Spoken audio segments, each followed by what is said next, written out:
We start with our Japanese beer. This needs to be room temperature. Take some of our beer. This is a good amount. I'm gonna need the whole bottle later on, but for right now we only have this. And now, check this out. I need 5 grams of sugar and add 5 grams. This is our yeast. This is just like regular dry yeast, and I wanna activate that. So I'm gonna pour this into my beer.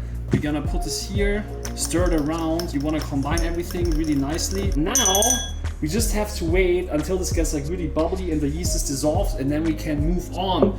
While we wait for this, we gotta take our pan right here. Check this out. I need bread flour. I highly recommend using bread flour. You can use regular flour too, but with bread flour, it's gonna be so much better. So I need 500 grams of bread flour, okay? So in it goes. Perfect!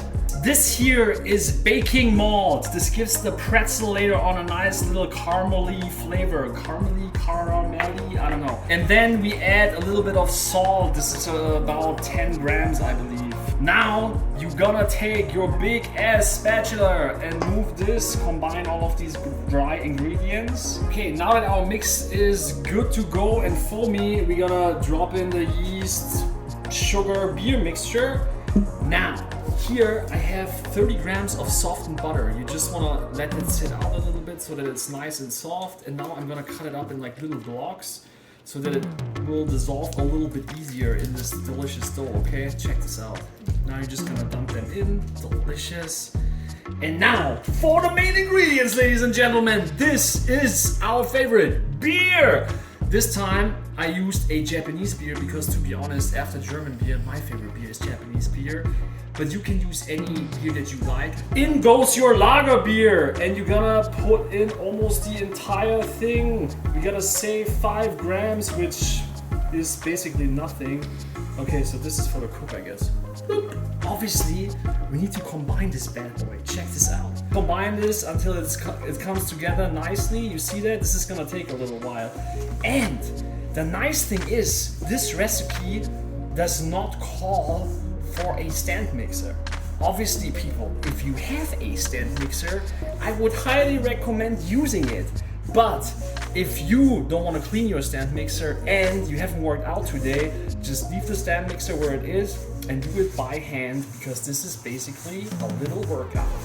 Okay, and now when it's coming together like that, you want to switch over to your hands, okay? Here, look at my delicious hand. I just cleaned it, so it's clean, people. Don't freak out. So now you go into your hands. You see that? You see that? And now I'm gonna grab a little bit of flour because I'm gonna move over to the surface, because you have to knit this bad boy for at least 10 minutes. And I swear to God, people, put on a timer and then really do this for 10 minutes, okay? You have to do this for 10 minutes because otherwise it's not gonna come together nicely, okay? Sometimes you might need to add a little bit more flour, but this looks okay so far. Now I'll show you something. Get it down and rip it all up like this, and then fold it over and then do it to this side so that the gluten really gets a nice structure in here, okay, people? We want this gluten to develop a nice structure, okay? And then again. And now you cover the bad boy because it has to proof. But listen, people, here in LA, it got cold the last couple of days, so the proving will take way longer than I wanted to. So I'm gonna show you a hack. Come over with me to this way. I have boiling water in here, okay? We switch this off. This is one of these rubbery bottles. I'm not exactly sure what the name of this is, but it is to keep you warm at night. But so we can also use this to keep our dough warm at night or during the day or anytime you want to.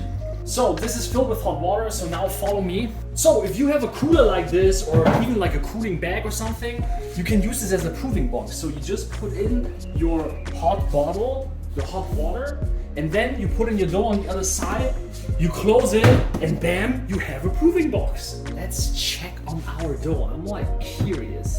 Let's see. Ooh, it's still nice and warm in our proving chamber. Let's close it up.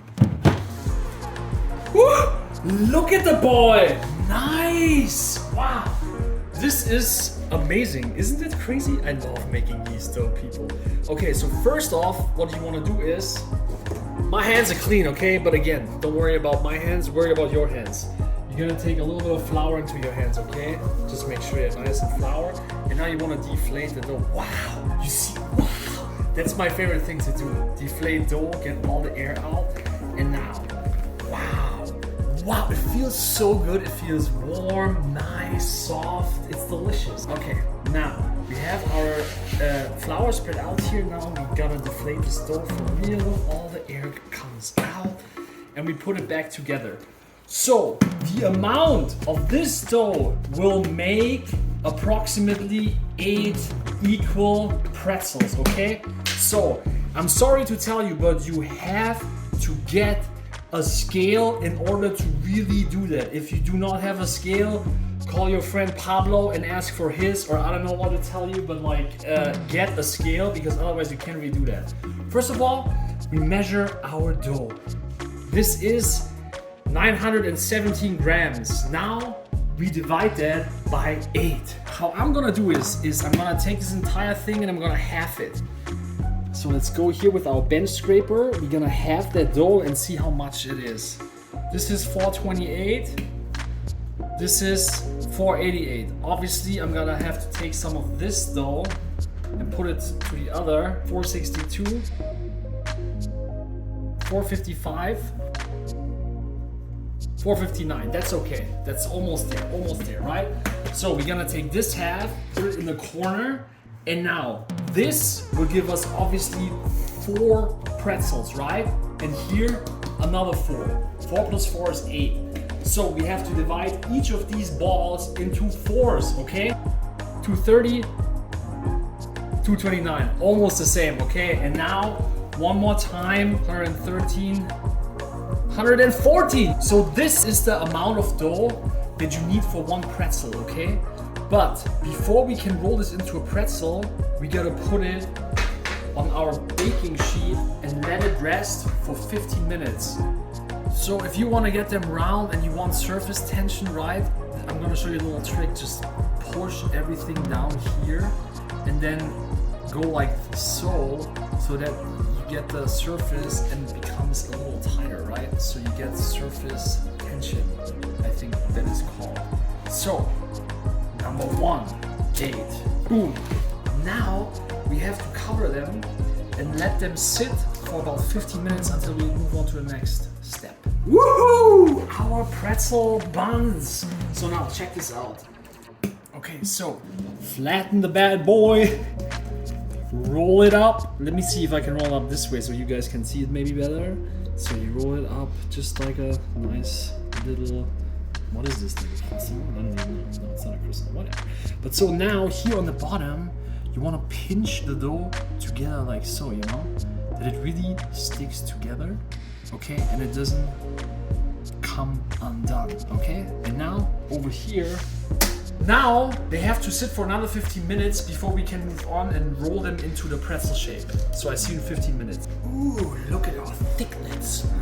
Now it's time to roll our little baguette forms into an actual pretzel. And so this is my method. There are different methods, but I'm gonna show you mine. What you wanna achieve is like in the middle, it should be a little thicker and then it should roll out into thinner pieces, okay? So let me show you. So we're going to roll it into like the sausage kind of skin, and you see, I want to keep the middle thicker and the ends smaller.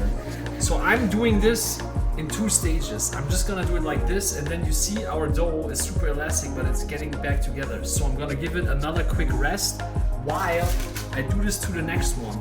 And I figured for myself, it is the best to do it with 3 pretzels at a time, okay? Okay, so this is the first one. We make sure middle is thick, and then we go down to the outside, make sure it's getting thin and thin and thin and thin. Go on top of each other. One more flip. Press it down. Boom, boom. Good to go. And now we cover them again, and they have to go to the fridge for 1 hour, okay? Now we have to measure 65 grams of baking soda. Let's get out our first tray of delicious pretzels. So check this out. So I don't know if you realize this, but these pretzels, if we would bake them right now, they would not get brown, right? They would stay white, so it would be like kind of like weird looking pretzels. So in order to get them brown, we take our baking soda and put it into very, very hot water, okay? Just like put it all in, let it dissolve for a second. Maybe give it a quick stir just to make sure everything is nice and dissolved. Check this out. Okay, now we're gonna move over to this pretzel right here. And the nice thing when you put the pretzels into the fridge is this dough is pretty hard, so it's kind of like easy to work with. Okay, so in goes the pretzel very carefully. And now you see this is on the bottom, right?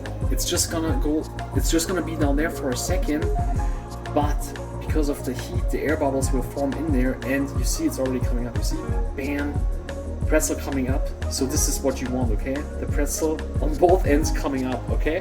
But now we have to give it a quick flip in a second so that both sides are equally in the water, okay? You know what I mean? Or we could also just press it down maybe. That's also a good idea, I guess. We can do that too.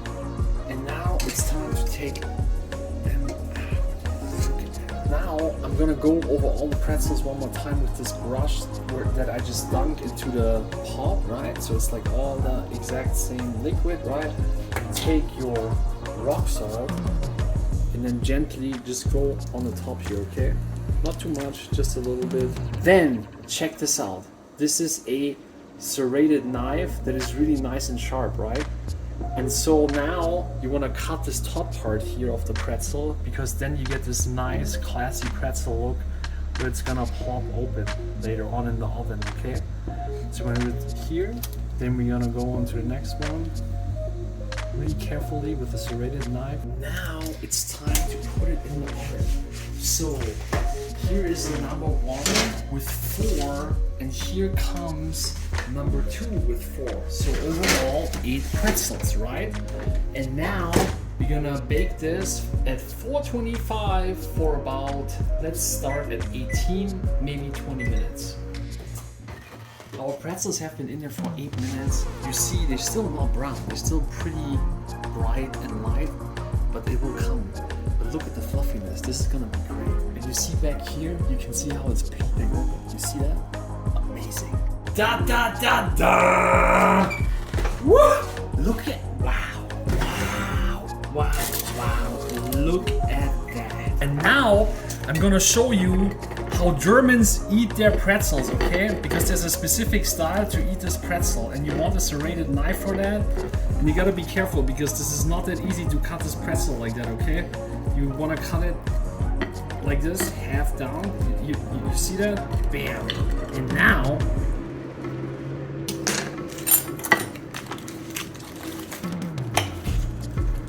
yeah, I know this is gonna be cut out.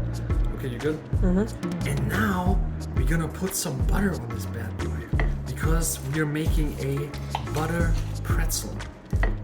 And now we're gonna put some butter on this bad boy because we're gonna make a butter pretzel, okay? Check this out. So it's all covered nicely.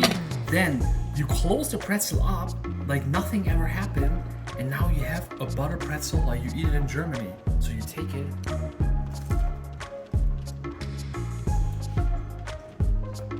feels like home. Delicious.